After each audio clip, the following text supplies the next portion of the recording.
వి news Telangana news కి స్వాగతం. ముందుగా ముఖ్యాంశాలు. భారతదేశంలో ఎవరికి దక్కని గౌరవం నందమూరి తారక రామారావుకి సొంతమన్నారు సీఎం చంద్రబాబు నాయుడు.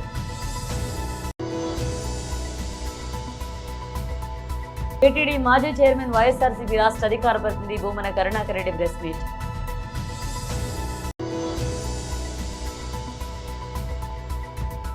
తెలంగాణ భవన్లో మీడియాతో మాట్లాడుతున్న ఎమ్మెల్యే హరీష్ రావు.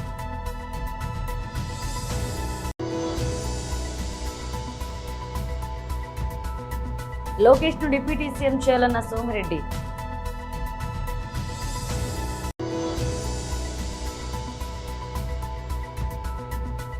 సైఫ్ పై దాడి, తానేలో అసలు నిందితుడి అరెస్ట్.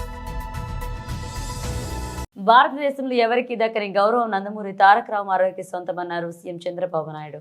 పేదవాడి గుండెల్లో తీపి జ్ఞాపకం, బడుగు బలహీన వర్గాల గుండెల్లో చెరగని ధైర్యం. 9 నెలలే ఎన్టీ రామారావు గారు పార్టీ పెట్టి ప్రపంచంలో కూడా ఎవ్వరు కూడా అధికారంలో రాలేదు.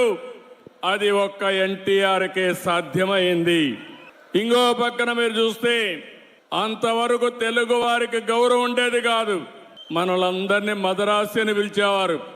అలాంటిది ఢిల్లీని గజ గజ లాడించడమే కాకుండా తెలుగు వారి యొక్క గుర్తింపును తెచ్చిన ఏకైక నాయకుడు ఎన్టీఆర్.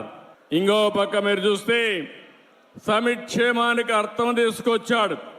అభివృద్ధి అంటే చేసి చూపించాడు. సంస్కరణలకు నాంది పలికారు. ప్రభుత్వం అంటే పాలకులు కాదు, సేవకులని చెప్పిన ఏకైక నాయకుడు నందమూరి తారక రామారావు గారు. దేశ చరిత్రలోనే రాజకీయాలు కొత్త రూపం ఇచ్చిన వ్యక్తి ఎన్టీఆర్. ఆ రోజులోనే 2 రూపాయల కేజీ బియ్యం. ఈరోజు దేశమంతా కూడా ఫుడ్ సెక్యూరిటీగా మారే పరిస్థితికి వచ్చింది. ఇంకొక పక్క మీరు చూస్తే ఆ రోజు ఆయన ఇచ్చిన పింఛను 35 రూపాయలు, ఈరోజు 4,000 రూపాయలు ఇస్తున్నామంటే అది తెలుగుదేశం పార్టీ చరిత్ర. ఇవే కాకుండా పేదవాడు కూడా పక్కా ఇల్లుండాలి, గుడిసెలు కాదని చెప్పి పక్కా ఇళ్లకు నిర్మాణం చేశాడు. ఈరోజు దేశం అంతా కూడా ఇళ్ల నిర్మాణం పెద్ద ఎత్తున చేసే పరిస్థితికి వచ్చారు. మీరు ఒకసారి చూస్తే రాజకీయాలంటే వేలు ముద్రేసేవాళ్ళు కాదు, చదువుకునే వాళ్ళు రావాలని మొట్టమొదటిసారిగా రాజకీయాల్లో చదువుకున్న వ్యక్తులు ఇచ్చిన ఏకైక నాయకుడు నందమూరి తారక రామారావు గారు. బీసీలు అంతవరకు రాజకీయ ప్రాతినిధ్యమే లేదు. ఈరోజు ఈ మైదుకూరులో కూడా బీసీ గెలిచాడంటే, సుధాకర్ యాదవ్ గెలిచాడంటే అది ఎన్టీ రామారావు గారు వేసిన ఫౌండేషను. ఈరోజు ఆయన కళ మనం నిజం చేసే పరిస్థితికి వచ్చాం. ఇవే కాదు, మీరు ఒకసారి చూస్తే ఈరోజు ఎన్టీ రామారావు గారు వచ్చిన తర్వాతనే అన్ని కార్యక్రమాలు జరిగాయి. మనం కూడా ఒక్కసారి గుర్తుపెట్టుకోవాలి, ఎన్టీఆర్ ఒక స్ఫూర్తి, ఎన్టీఆర్ ఒక ఆదర్శం, ఆయన జీవితం ఒక సందేశం. మనవారిగానే ఎన్టీఆర్ కూడా మామూలు వ్యక్తిగానే పుట్టాడు. సామాన్య రైతు కుటుంబంలో పుట్టాడు. అంచెలంచెలుగా ఎదిగాడు. నిరంతరం శ్రమపడ్డాడు. క్రమశిక్షణతో బతికాడు. ఈరోజు మీరు చూస్తే మనం మాట్లాడుకుంటుంటే ఒక రైతు కుటుంబంలో పుట్టిన బిడ్డ సినిమా జీవితంలో ఈరోజు ఎన్టీఆర్ను ఒక్కసారి గుర్తు చేసుకుంటే రాముడు ఎట్టుంటాడో తెలియదు, కానీ రాముడి రూపాన్ని ఎన్టీఆర్లో చూసుకున్నాం. ఒక రాముడే కాదు, ఒక శ్రీకృష్ణుడు ఎట్టారు ఎవరికి తెలియదు. ఇప్పటికి కూడా శ్రీకృష్ణుడు అంటే ఎన్టీఆర్ రూపంలో చూస్తున్నాం. ఇది ఒకటే కాదు, ఆయన జీవితంలో మనం చూస్తే ఇప్పుడే కాదు ఇంకా మళ్ళా పుట్టరు. ఒకవేళ ఆయన చేసిన పాత్రలు చేయాలంటే మళ్ళీ ఎన్టీ రామారావు గారే పుట్టాలి తప్ప ఎవరికి సాధ్యం కాదు. టీటీడీ మాజీ చైర్మన్ వైఎస్ఆర్సీపీ రాష్ట్ర అధికార ప్రతినిధి భూమన కరుణాకర్ రెడ్డి ప్రెస్ మీట్. ఈ ఘోర ఘటనల మీద విచారణకు సమీక్షకు ఆదేశించింది అంటే ఈ రాష్ట్ర ప్రభుత్వానికి చంద్రబాబు నాయుడు గారికి ఎంతటి అవమానాల ఈ ఘోర మాటలో చెప్పాలంటే వెంకటేశ్వర స్వామి ఆలయ పవిత్రతను సర్వనాశనం చేసినారు అని కేంద్ర ప్రభుత్వమే చాలా సీరియస్గా స్పందించటం, వెంటనే బిత్తరపోయినటువంటి చంద్రబాబు నాయుడు, పవన్ కళ్యాణ్ గారు నిన్న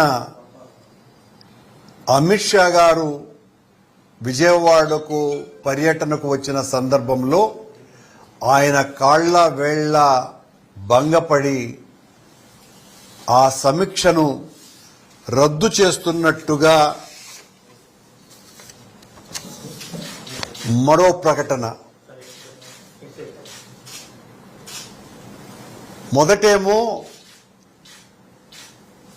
ఒక సీనియర్ ఐఏఎస్ సీనియర్ అధికారి నుంచి సమీక్షకు పంపుతున్నాము అని చాలా స్పష్టంగా ఆదేశాలు ఇస్తే, రాత్రి హడావిడిగా ఇచ్చినటువంటి ఈ ప్రకటనలో అధికారికమైనటువంటి సంతకాలు ఏవీ లేకుండా తమాషగా ఉంది కూడా ఈ రద్దు ప్రకటన GO. Control room officer ministry of home affairs పేరుతో వచ్చింది. అదేమో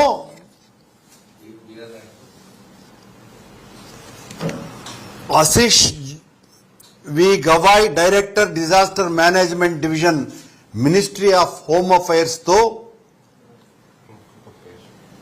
ఫలానా సంజీవ్ కుమార్ జిందాల్ అడిషనల్ సెక్రటరీని డిజాస్టర్ మేనేజ్మెంట్ నుంచి పంపుతున్నామోనని చాలా స్పష్టంగా పంపితే,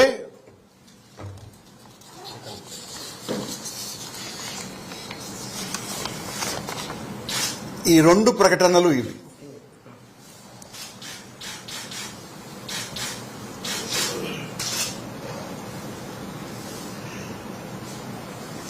ఒకటి, కేంద్రం అనుమానంగా కొండ మీద జరుగుతున్న అపచారాలకు, దుర్ఘటనలకి బాధ్యులైనటువంటి వాళ్ళ మీద చర్యలు తీసుకోవాలా అన్నటువంటి ఒక స్పష్టమైనటువంటి అంశంగా పరిగణించి వాళ్ళు ఓ అధికారిక సమావేశం ఏర్పాటు చేయాల్సిన అవసరం ఉంది అని 17వ తారీఖున ప్రకటించటము. దాని మీద వెంటనే నిన్న అమిత్ షా గారు రాగానే చంద్రబాబు గారు ఆయన్ను మక్కువ చేసుకుని వెంటనే నిన్న రాత్రి పొద్దుపోయిన తరువాత కంట్రోల్ రూమ్ ఆఫీస్ నుంచి ఈ రకమైనటువంటి ప్రకటన రావటం అంటే ఎంత. తెలంగాణ భవన్లో మీడియాతో మాట్లాడుతున్నారు ఎమ్మెల్యే హరీష్ రావు. రాష్ట్రంలో 26 జనవరి నుంచి కొత్తగా పలు సంక్షేమ కార్యక్రమాలు ప్రారంభిస్తామని చెప్పిన ప్రభుత్వం తీరు చూస్తూ ఉంటే ఎట్లా ఉందంటే, పేదలకు సంక్షేమ పథకాలు ఎలా అందించాలనే దానికంటే పేదలకు సంక్షేమ పథకాలు అందకుండా ఎలా కోతలు పెట్టాలనే దాని మీదనే ప్రభుత్వం ఎక్కువ దృష్టి పెట్టినట్టు కనబడతా ఉంది. ముఖ్యంగా రేవంత్ రెడ్డి గారు ఎన్నికల ముందేమో అందరికీ పరమాన్నం పెడతా అని చెప్పిండు, కానీ పవర్లోకి రాగానే ప్రజలందరికీ పంగనామాలు పెట్టినట్టుంది రేవంత్ రెడ్డి తీరు.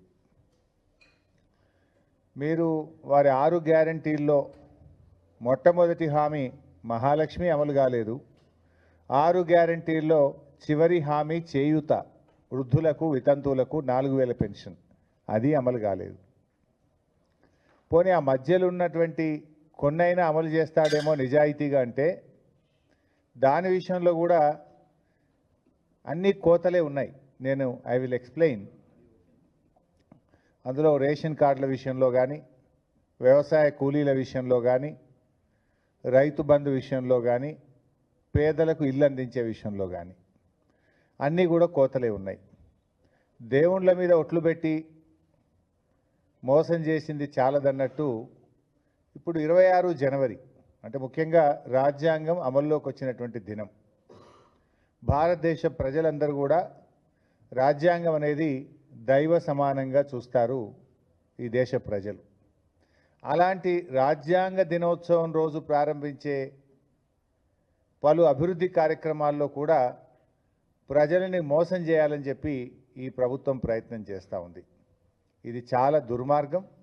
దీని మీద కొన్ని విషయాలు ప్రభుత్వం దృష్టికి ఓ బహిరంగ లేఖ రూపంలో కూడా తేబోతా ఉన్నాం. ముఖ్యంగా రేషన్ కార్డుల విషయంలో రేవంత్ రెడ్డి గారికి ఒక ఓపెన్ లెటర్ కూడా నేను రాస్తా ఉన్నా. I'm releasing this open letter on ration cards. ఈ రేషన్ కార్డ్స్ విషయంలో ఇవాళ రాష్ట్రంలో అన్ని గ్రామాల్లో కూడా ఆందోళనలు జరుగుతూ ఉన్నాయి. ప్రజలు తీవ్రమైనటువంటి ఆవేశాలను సర్వేకి వచ్చిన అధికారుల మీద వెలుబుచ్చుతూ ఉన్నారు. పాపం రేవంత్ రెడ్డిది, శాపం అధికారులది అయిపోయింది. ఇప్పుడు ఏమైంది? రేషన్ కార్డుల సెలక్షన్ ఎక్కడ జరగాలి? గ్రామాల్లో జరగాలి. వీళ్ళు గ్రామాల్లో అసలు ఎవరు అర్హులు అనేటువంటిది చూడకుండా మొన్న కులగణన సర్వేను బేస్ చేసుకొని కులగణన సర్వేలో ఎవరైతే రేషన్ కార్డు లేదని చెప్పారో ఆ లిస్టును మాత్రమే వీళ్ళు ప్రింటౌట్ తీసి గ్రామాలకు పంపినారు. మరి అంతకుముందు ప్రజలు ఆన్లైన్లో మీ సేవల ద్వారా అప్లై చేసుకున్నారు. రాష్ట్ర వ్యాప్తంగా కొన్ని లక్షల మంది ప్రజలు ఆన్లైన్లో మీ సేవలో రేషన్ కార్డు కావాలని అప్లై చేసుకున్నారు. దాన్ని పరిశీలించడం లేదు. గతంలో ప్రజాపాలన దినోత్సవాలనే పేరిట ప్రజల నుంచి దరఖాస్తులు తీసుకున్నది కాంగ్రెస్ ప్రభుత్వం. అప్పుడు కూడా రేషన్ కార్డులు కావాలని దాదాపు 11 లక్షల మంది ప్రజలు ఈ రాష్ట్రంలో రేషన్ కార్డుల కోసం దరఖాస్తులు పెట్టారు. ఆ దరఖాస్తులన్నీ చెత్తబుట్టల పాలు చేసిండు. కనీసం ఆన్లైన్ కూడా. ఆంధ్రప్రదేశ్ మంత్రి తెలుగుదేశం జాతీయ ప్రధాన కార్యదర్శి నారా లోకేష్ ఉప ముఖ్యమంత్రిగా చేయాలని టీడీపీలో పలువురు సీనియర్ నేతలు డిమాండ్ చేస్తున్నారు. పార్టీ పొలిట్ బ్యూరో సభ్యుడు ఆర్ శ్రీనివాసులు రెడ్డి తొలుత లోకేష్ కు డిప్యూటీ సీఎం పదవి ఇవ్వాలని ప్రతిపాదించారు. అసెంబ్లీ డిప్యూటీ స్పీకర్ ఉండి ఎమ్మెల్యే రఘురామరాజు ఈ ప్రతిపాదనను సమర్థించారు. తాజాగా మాజీ మంత్రి టీడీపీ పొలిట్ బ్యూరో సభ్యుడు ఎమ్మెల్యే సోమిరెడ్డి చంద్రమోహన్ రెడ్డి కూడా ఇదే డిమాండ్ వినిపించారు. ఉప ముఖ్యమంత్రి పదవికి నారా లోకేష్ 100% అర్హుడన్నారు. ఈ మేరకు ఆదివారం సోమిరెడ్డి ట్వీట్ చేశారు. రాజకీయంగా లోకేష్ ఎన్నో డక్కా మొక్కీలు తిని అవమానాలు ఎదుర్కొన్నారని గుర్తు చేశారు. యువగళం పాదయాత్రలో తన నాయకత్వ పటిమను నిరూపించుకున్నారన్నారు. లోకేష్ బాబు పోరాట పటిమను చూసి టీడీపీ క్యాడర్తో పాటుగా ఆంధ్ర రాష్ట్ర ప్రజానికం కూడా ఆయన నాయకత్వానికి జైకొట్టిందని చెప్పారు. బాలీవుడ్ నటుడు సైఫ్ అలీ ఖాన్ పై దాడి చేసిన అసలైన నిందితుడిని తానేలో ముంబై పోలీసులు అదుపులోకి తీసుకున్నారు. శనివారం అర్ధరాత్రి నిందితుడు విజయ్ దాస్ ను అరెస్ట్ చేసినట్లుగా పోలీసులు వెల్లడించారు. సీసీటీవీ విజువల్స్ ఆధారంగా అతడిని ఓ రెస్టారెంట్ సమీపంలో గుర్తించినట్లుగా తెలిపారు. ఈ రోజు ఉదయం 9 గంటలకు ముంబై డీసీపీ కార్యాలయంలో విలేకరుల సమావేశం ఏర్పాటు చేసి కేసుకు సంబంధించిన పూర్తి వివరాలు వెల్లడిస్తామన్నారు. కాగా అంతకు ముందు ఛత్తీస్గఢ్లోని దుర్గా రైల్వే స్టేషన్ ఓ అనుమతిని రైల్వే పోలీసులు అదుపులోకి తీసుకున్నట్లుగా ప్రచారం జరిగిన విషయం తెలిసింది. ఇదిలా ఉంటే గురువారం నాడు తెల్లవారుజామున సైఫ్ పై బ్రాందాలోని ఆయన నివాసంలో దాడి జరిగిన విషయం తెలిసిందే.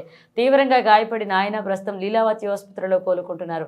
ఈ ఘటనతో బాలీవుడ్ వర్గాలు ఒక్కసారిగా ఉలిక్కిపడ్డాయి. నక్కపల్లి మండలం వేంపాడు గ్రామంలో సంక్రాంతి సంబరాల్లో ముఖ్య అతిథిగా పాల్గొన్నారు. Anakapalli parliament member CM Ramesh ఈ కార్యక్రమంలో పాల్గొన్నారు. గ్రంథాలయ సంస్థ మాజీ చైర్మన్ జనసేన నాయకులు తోట నగేష్, ఎన్డీఏ కూటమి నాయకులు.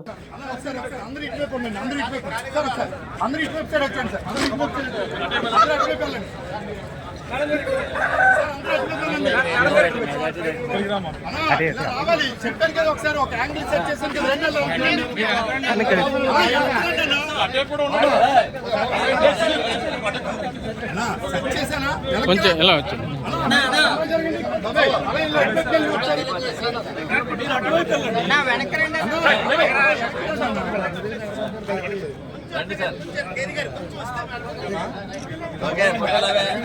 హుస్నాబాద్ నియోజకవర్గం అక్కన్నపేట మండలంలో పలు అభివృద్ధి కార్యక్రమాలకు శంకుస్థాపన చేశారు మంత్రి పొన్నం ప్రభాకర్.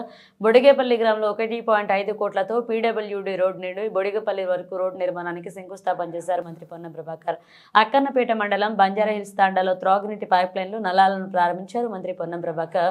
గౌరవల్లి ప్రాజెక్టు నిర్వాసితులకు బంజారాహిల్స్ తాండాను గ్రామ పంచాయతీకి ఏర్పాటు చేస్తామని, రోడ్ల సౌకర్యం కల్పిస్తామని మంత్రి పొన్నం ప్రభాకర్ హామీ ఇచ్చారు. రకాల సహకరించారు. చిన్న పేరు తప్పుడు ఇంటెన్షన్ కాదు అది.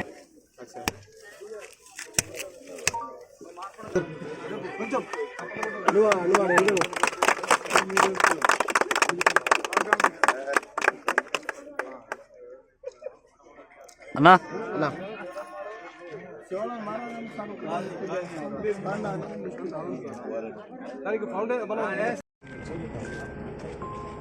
చాలా కాలంగా నిర్లక్ష్యానికి గురైనటువంటి హుస్నాబాద్ గ్రామీణ ప్రాంత నియోజకవర్గానికి గౌరవ ముఖ్యమంత్రి గారి సహకారంతో, ఉప ముఖ్యమంత్రి గారి సహకారంతో, పంచాయతీరాజ్ శాఖ మంత్రి సహకారంతో గ్రామీణ ప్రాంత ముఖ్యంగా లంబాడి తండాల రోడ్లన్నీ పూర్తి చేసే ప్రక్రియలో భాగంగా నిన్న కోహెడ, చిగురుమామిడి, ఈరోజు అక్కన్నపేట, హుస్నాబాద్ మండలాల్లో కొన్ని శంకుస్థాపనలు చేసుకుంటా ఉన్నాం.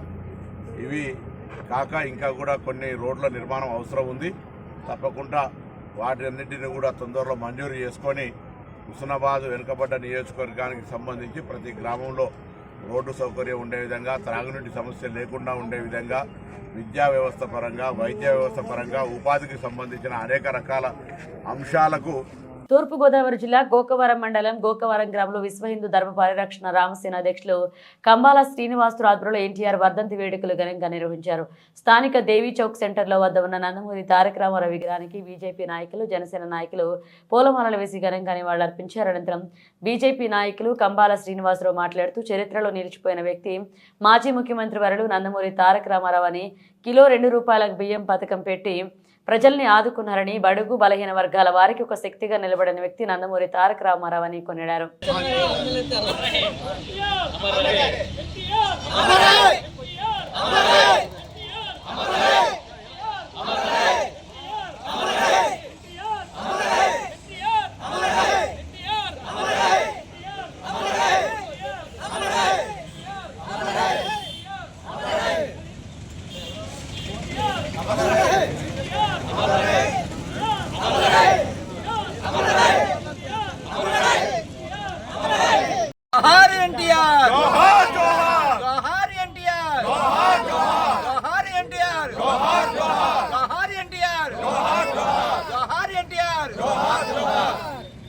పాదాలతో అణిచిపెట్టి హైదరాబాద్లో శాంతిని నిలబెట్టిన వ్యక్తిలో ప్రథముడు. ఆయన ప్రవేశపెట్టిన గొప్ప కార్యక్రమాల్లో ₹2 కిలో బియ్యం అనేది ప్రపంచవ్యాప్తంగా కూడా పెద్ద పేరు వచ్చిందారు. అంటే టార్చ్ బేరర్ అంటారా అలాంటి వాళ్ళని. ప్రపంచానికి చాలా విషయాలను పరిచయం చేసిన గొప్ప వ్యక్తులను టార్చ్ బేరర్స్ అంటారు. అలాంటి మహానుభావుడైన ఆంధ్రప్రదేశ్ యొక్క కీర్తిని ప్రపంచ దేశాల్లో చాటి చెప్పిన వ్యక్తిగా నందమూరి తారక రామారావు గారు నిలిచిపోయారు. ఆయనకి చెప్పడానికి మనకున్న సమయం చాలదు, ఇంకా చాలా విషయాలు చెప్పుకోవాలి. మన మహాగణాధిపతి నమః. భారత్ మాతాకి జై. జై శ్రీరామ్. జై శ్రీరామ్. నేను మీ కంబాల శ్రీనివాసరావు, విశ్వ హిందూ ధర్మ పరిరక్షణ రామసేన అధ్యక్షుడిగా, భారతీయ జనతా పార్టీ నాయకుడిగా మీకు అందరికీ సుపరిచితమే. నేను మళ్ళీ చెప్తున్నాను, ఈ ప్రాంతం ఆంధ్రప్రదేశ్లోని తూర్పుగోదావరి జిల్లాలో రాజమండ్రికి 33 కిలోమీటర్ల దగ్గర ఉన్న గోకవరం ఇది. ఈరోజు చాలా మనం అందరం కూడా ఒక మహానుభావుడు తలుచుకోసం రోజు. ఆ మహానుభావుడే నందమూరి తారక రామారావు గారు. ఆయన్ని యుగపురుషుడిగా చెప్తూ ఉంటారు. ఆ మహానుభావుడు భారతదేశానికి చాలా చాలా ముఖ్యమైన నాయకుడైన. చాలా కారణాల వల్ల ఆయన భారత ప్రధాని కాకపోవచ్చు, కానీ ఆయనకి భారత ప్రధానిగా సమర్థవంతంగా భారతదేశాన్ని ఒక ఉన్నతమైన స్థాయికి తీసుకెళ్ళగలిగే, మోడీ గారి తర్వాత ఉన్నతమైన స్థానాన్ని తీసుకెళ్ళగలిగే సమర్థత ఉన్న నాయకుడు. అయితే ఆలస్యంగా రాజకీయాల్లోకి రావడం వల్ల, అలాగే వచ్చిన తర్వాత అనారోగ్య కారణాల వల్ల తొందరగా ఆయన మనల్ని ఈ లోకం విడిచి వెళ్ళిపోయారైనా. అటువంటి రోజు ఈరోజు ఆయన లోకం విడిచి వెళ్ళిపోయిన రోజు ఇది. దీన్ని మనం అందరం కూడా తలుచుకుంటూ జై శ్రీరామ్. విశ్వవిఖ్యాత నట సార్వభౌముడు, తెలుగు ప్రజల గుండెల్లో వెలుగుతున్నటువంటి ధీరుడు. 1982లో పార్టీని స్థాపించి ఉమ్మడి ఆంధ్ర రాష్ట్ర రాజకీయాన్ని మలుపు తిప్పి బడుగు బలహీన వర్గాలలో అవసరాలు తీర్చి అండగా ఉండి అందరం ఎక్కించినటువంటి నాయకుడు.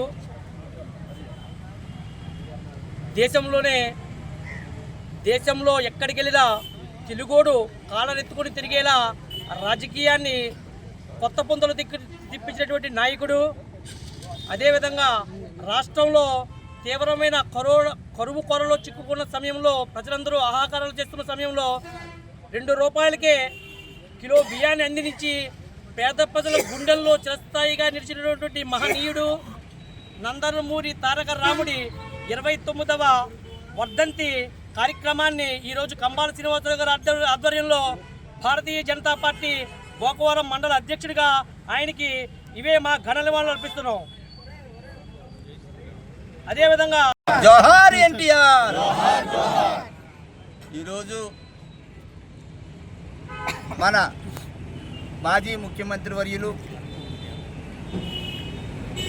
నటరత్న పద్మశ్రీ ఎన్టీ రామారావు గారి యొక్క యుగ పురుషులు వర్ధంతి సందర్భంగా మా జనసేన పార్టీ బీజేపీ పార్టీల యొక్క ఆధ్వర్యంలో మా మండల అధ్యక్షులు ఇనకోటి దొరగారు, మాజీ మండలాధ్యక్షులు రెడ్డి గారు ఆధ్వర్యంలో మా బీజేపీ నాయకులు జనసేన నాయకుల ఆధ్వర్యంలో ఈవేళ ఆయన యొక్క వర్ధంతి కార్యక్రమానికి మా నాయకుడు కంబాల శ్రీనివాసరావు గారు ఆధ్వర్యం వహించి ఈ యొక్క కార్యక్రమాన్ని జరిపిస్తున్నారు.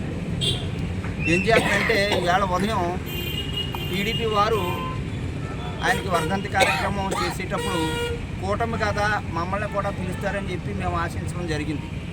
ఇది కూటమి ప్రభుత్వంలో బీజేపీ జనసేన అనేటటువంటి 3 కూడా మరి ఏకపక్షంగా పనిచేస్తున్నాం. కాబట్టి ఇలాంటి వారు ఏ అభివృద్ధి కార్యక్రమాలకు పిలిచినా పిలవకపోయినా మహనీయుల యొక్క వర్ధంతి కార్యక్రమానికన్నా పిలుస్తారేమని చెప్పి ఆశించడం జరిగింది. కానీ వారు పిలవలేదు.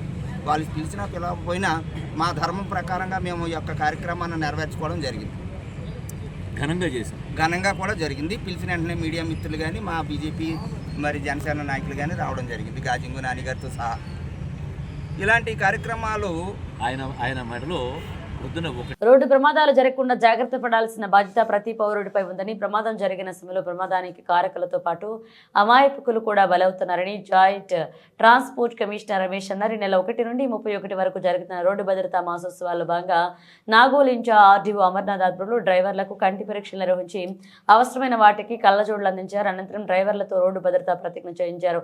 ఈ సందర్భంగా జాయింట్ కమిషనర్ రమేష్ మాట్లాడుతూ ఈ నెల 1 నుండి 31 వరకు ప్రతిరోజు రోడ్డు భద్రతపై ఏదో ఒక కార్యక్రమాన్ని చేస్తూ అవగాహన కల్పిస్తున్నట్లుగా తెలిపారు. డ్రైవర్లకు కంటి చూపు చాలా ముఖ్యమైనదని, అదే ఉద్దేశంతో ఈ కార్యక్రమం నిర్వహించినట్లుగా తెలిపారు. రోడ్డు ప్రమాదాల్లో ఎంతో మంది మృతి చెందుతున్నారన్నారు.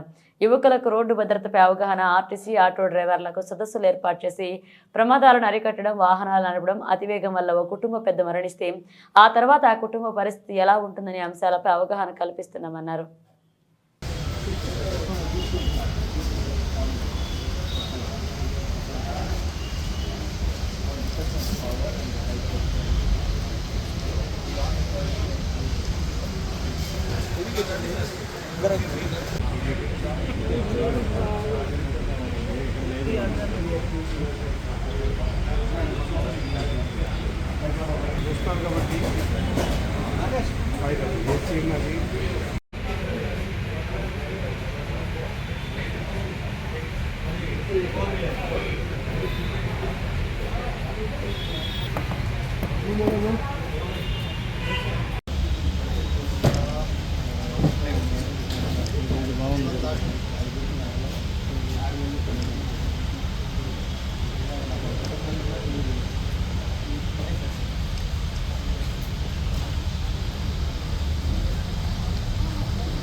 కొత్త బ్యాచ్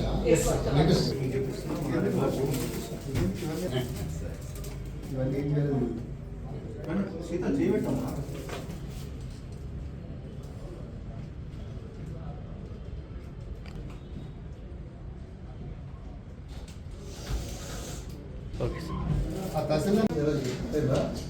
అది యాక్చువల్గా ముందు గ్యాస్ ప్రాబ్లం కూడా ఇది అన్నీ చెక్ చేసి 2 days తర్వాత ఏం లేదులే, లివర్ ఇన్ఫెక్షన్ ఉంది, హెపటైటిస్ బి ఎఫెక్ట్ అయింది. అప్పటి నుంచి 5 months పడేసాను. ఆ బ్యాక్ పెయిన్కి మరి నాన్న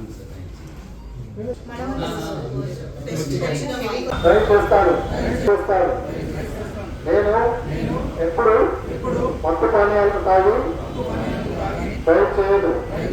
నేను ఎప్పుడు సెల్ ఫోన్ ఉపయోగించి చేస్తూ అలసిపోయినప్పుడు ట్రాఫిక్ నియమాలను పూర్తిగా తప్పకుండా నేను ఎల్లప్పుడూ హెల్మెట్ మరియు సంవత్సరాల సందర్భంగా ఈరోజు మనం నాగోల్ డ్రైవింగ్ ట్రాక్లో ఐ టెస్టింగ్ క్యాంప్ అగర్వాల్ ఉచిత కంటి పరీక్షా శిబిరం మనం అగర్వాల్ ఐ హాస్పిటల్ సహకారంతో ఏర్పాటు చేశాము.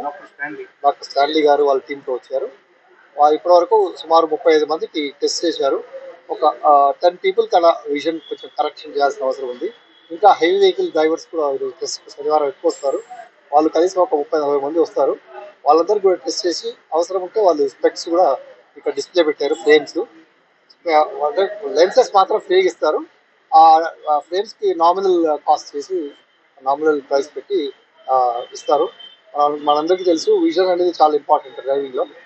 ఎంత విజన్ బాగుంటే, ఎంత క్లారిటీ బాగుంటే, ఎస్పెషల్లీ నైట్ విజన్ కూడా ఉండే ప్రాబ్లం కొంతమందికి ఉంటుంది. యాక్చువల్లీ నైట్ విజన్ కూడా చెక్ చేస్తే వాళ్ళని జరుపుకుంటున్నాము. ప్రతి ఏటా ఇది జరుపుకుంటాము. అయితే తెలంగాణలో మన ముఖ్యమంత్రి మరియు మన మినిస్టర్ ఆదేశాల మేరకు జనవరి 1 నుంచి జనవరి 31 జరుపుకుంటున్నాము. ఈ కార్యక్రమానికి భాగంగా మా నాగోల్ ఆర్టీఓ ఆఫీస్లో ఇవాళ ఫ్రీ ఐ చెకప్ని నిర్వహిస్తున్నాము. అలాగే ప్రతి స్కూల్స్కి కాలేజెస్కి వెళ్ళి మా రేడియస్లో ఉన్న కాలేజెస్కి స్కూల్స్కి వెళ్ళి రోడ్డు సేఫ్టీ గురించి అవేర్నెస్ అనేది క్రియేట్ చేస్తున్నాము. రోడ్డు భద్రత అనేది మన లైఫ్లో ఒక పార్ట్గా మనం చేసుకొని ముందుకు వెళ్ళాలి. ఎందుకంటే ఈ యాక్సిడెంట్స్ సంఖ్య రోజు రోజుకి పెరుగుతుంది కానీ అసలు తగ్గట్లేదు. 2 వీలర్లో వెళ్ళే వాళ్ళు చాలా రిస్క్లో ఉన్నారు. ఎందుకంటే ఎక్కువ బులెటిన్ ముగించే ముందు హెడ్లైన్స్ మరోసారి. భారతదేశంలో ఎవరికి దక్కని గౌరవం నందమూరి తారక రామారావుకి సొంతమన్నారు సీఎం చంద్రబాబు నాయుడు. టీటీడీ మాజీ చైర్మన్ వైఎస్ఆర్సీపీ రాష్ట్ర అధికార ప్రతినిధి భూమన కరుణాకర్ రెడ్డి ప్రెస్ మీట్.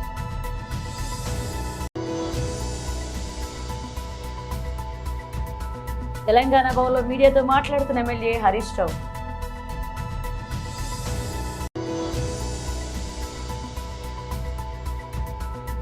లోకేష్ ను డిప్యూటీ సీఎం చేయాలన్న సోమిరెడ్డి.